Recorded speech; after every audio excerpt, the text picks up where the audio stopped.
Hello everyone, Tall Oak here in the Glade. I have two tong blanks that are reasonably identical, and I'm going to start working on them. Let's do it.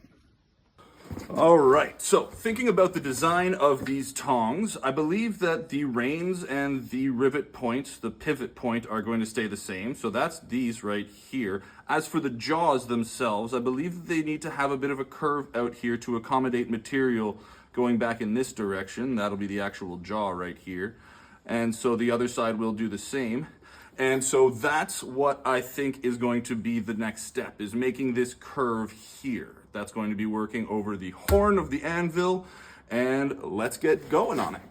Bending over this section right here to get the beginning of, there you go. And that's pretty much exactly where I want it. Putting the curve in now, right over the horn, and just tapping that over. Now, I know that I don't want this to be a full 90 degrees, so I'm gonna pull that back a little bit.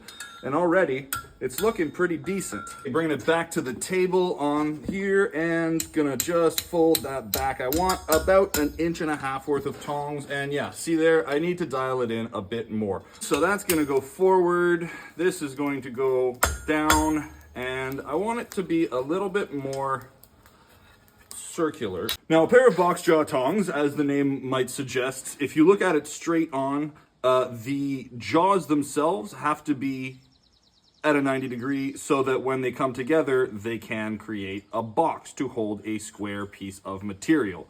I think that the jaws on what I've created so far are not quite wide enough, and they could stand to be a little bit thinner, but not too much thinner. So my next goal is going to be to make them a little bit thinner. We're looking at about 15 millimeters or 11/16 of an inch. I want to bring these out to about 2 centimeters, which is 3/4 of an inch. After looking at the hardy tools at my disposal, I believe that this very, very dull hot cut might be my best chance of getting a 90-degree angle worked into these. I am wrong.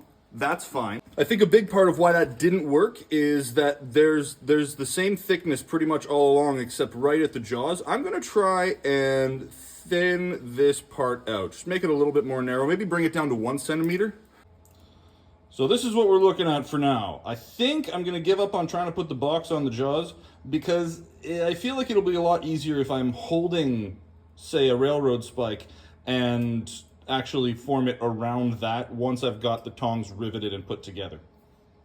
That'll be it for this one. Stay tuned for riveting on the next one. Have a great day.